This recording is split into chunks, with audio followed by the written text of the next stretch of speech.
যুবদলের ৪৭তম প্রতিষ্ঠা বার্ষিকী উপলক্ষে মেহেরপুরে মিছিল ও সমাবেশ করেছে জেলা যুবদল। মঙ্গলবার বিকেলে সড়ক বিভাগের সামনে থেকে জেলা যুবদলের সভাপতি জাহিদুল হক জাহিদের নেতৃত্বে একটি মিছিল বের হয়ে শহরের প্রধান সড়ক প্রদক্ষিণ করে কাথলি বাস স্ট্যান্ডে গিয়ে শেষ হয়।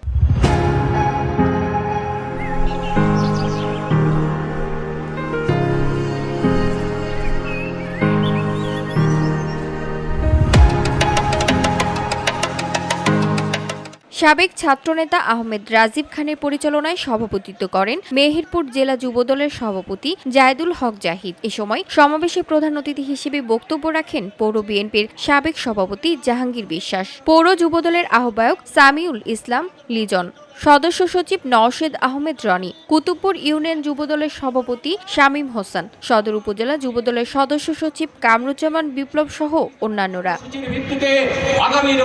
এ সময় উপস্থিত ছিলেন জেলা যুবদলের সহসভাপতি বাবু সাবের, যুগ্ম সহ সাধারণ সম্পাদক সাইদুর সুজন, মুজিবনগর উপজেলা যুবদলের আহ্বায়ক আব্দুল হাসান, যুগ্ম আহ্বায়ক খোরশেদ আলম, জেলা যুবদলের সিনিয়র যুগ্ম সম্পাদক মেহেদী হাসান রোকন, স্বাস্থ্য বিষয়ক সম্পাদক Ismail Hossain. VOD Bangla news desk.